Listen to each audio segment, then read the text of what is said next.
El texto que vamos a revisar es el capítulo 1 del libro Leo pero no comprendo de Liliana Cubo de Severino. Lo primero que vamos a señalar es que el texto nos plantea una pregunta que es ¿cómo comprendemos un texto escrito? Y para ello, ¿cierto?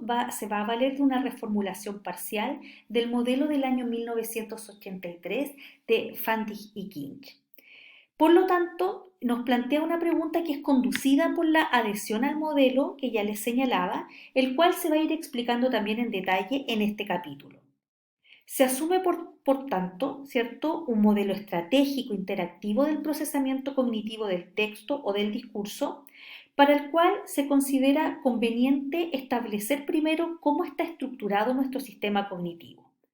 En la figura que estás viendo en este minuto, se puede ver una representación de un sistema cognitivo modular cuyos componentes están en permanente interacción. Por eso tú ves, ¿cierto?, las flechas subir y las flechas bajar. Dicho esto, podemos ver acá el ordenamiento de sus componentes. Si tú te fijas, ¿cierto? Hay un procesador perceptual, un procesador lingüístico, una memoria de corto plazo y una memoria de largo plazo y un sistema de control que aparece, ¿cierto?, en la mitad del proceso. Pues bien, estos elementos que tú viste en la imagen anterior están también ordenados acá y ya sabemos que el modelo considera que hay un procesador perceptual que es fundamentalmente el que recibe los estímulos físicos y procesa la información. Es decir, ahí está el primer contacto con el texto. Luego hay un procesador lingüístico que tiene a su vez 5 componentes que van a ir desde el acceso léxico hasta el texto en su totalidad. Tiene 5 componentes que tú los puedes ver ahí: el fonológico, el morfológico, el sintáctico, el semántico y el pragmático. Hay un sistema de memoria que opera a dos niveles: una memoria de corto plazo y una memoria de largo plazo. La memoria de corto plazo procesa la información de manera estratégica y la almacena transitoriamente, mientras la memoria de largo plazo almacena la información de manera diferente, ¿cierto? De forma ya sea semántica, procedimental o episódica. Y finalmente hay un sistema de control que es el que se encarga de gobernar todo este complejo proceso estratégico. Pues bien, este sistema, ¿cierto?, se va a implementar a través de estrategias cognitivas. Ahí tú puedes ver una definición de estrategias cognitivas, ¿cierto? Ya hemos leído otras definiciones, ¿cierto? Estaban en el texto de Solé, también había una definición. En este caso, va muy en esa misma línea: son procesos flexibles, orientados a una meta, ¿cierto?, que operan en varios niveles al mismo tiempo, que interactúan entre sí en distintos momentos del procesamiento de un texto. Son operaciones cognitivas que permiten, ¿cierto?, alcanzar una meta, que en este caso la meta es, ¿cierto?, comprender los textos o la comprensión lectora. Estas estrategias discursivas, como las llama Cubo de Severino, son atajos o formas para procesar un discurso y son de uso frecuente, están almacenadas y sistematizadas en nuestra memoria como aquella mejor manera de enfrentar un texto que nosotros tenemos. Por lo tanto, estos caminos estratégicos, y esto es súper relevante para quienes somos profesores, necesitan ser aprendidos y ejercitados antes de mecanizarse. Algo de esto también, ¿cierto?, nos decía Solé.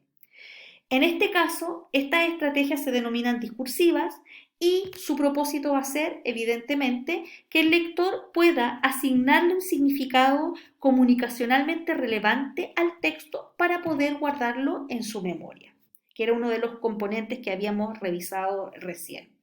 Solo la representación mental del texto permite que sea almacenado en la memoria. Ahora bien, estas estrategias de procesamiento discursivo van a permitir efectivamente la construcción del texto. Si tú te fijas en esta imagen, hay una serie de preguntas que tienen que ver con el texto, ¿cierto? Pero con la interacción que el lector hace sobre el texto. ¿Qué, cómo fue dicho? ¿Quién lo dijo y por qué? ¿Cuándo? ¿Dónde y de qué manera fue dicho? ¿Para qué leemos?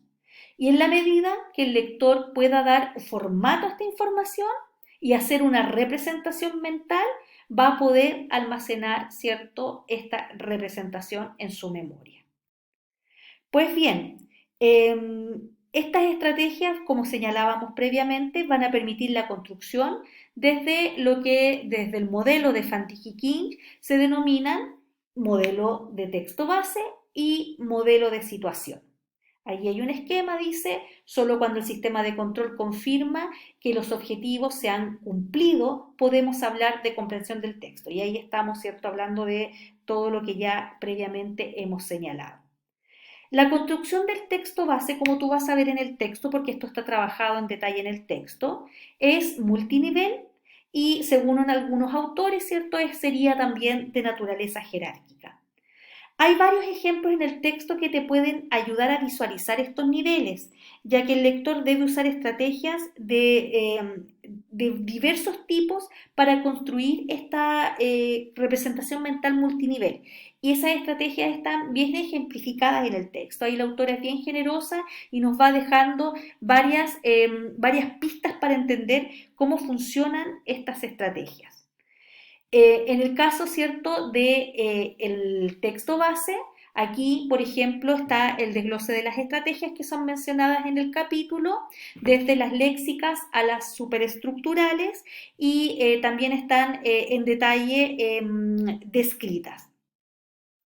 En el caso del modelo de situación, fíjate lo que dice aquí, es ir haciéndose la película mental mientras se lee una novela. Efectivamente, este modelo de situación ha sido llamado también referente del discurso, mundo posible, hecho o modelo mental, y lo construye el lector al ir imaginando, al ir creando una imagen mental de este mundo posible. Ahora, esto se hace también a través de un proceso estratégico.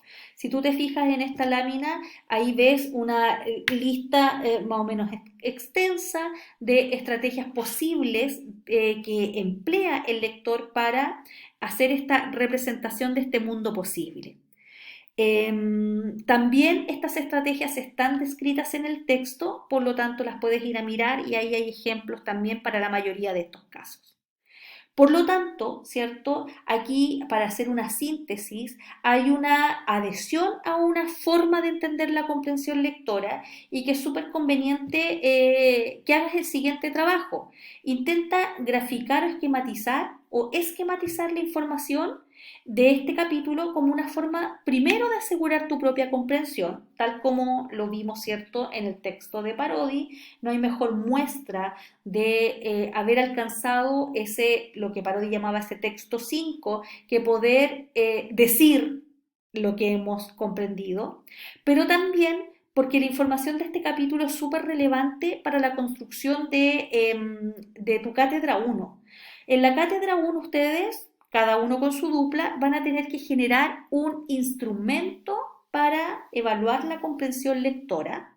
Recuerda que para evaluar hay un texto específico que es el de Ibáñez, que te va a servir mucho para esa parte, pero para que puedas pensar, construir ese instrumento, este capítulo es bastante fundamental porque tienes que generar preguntas de texto base y tienes que generar preguntas, ¿cierto?, de modelo de situación.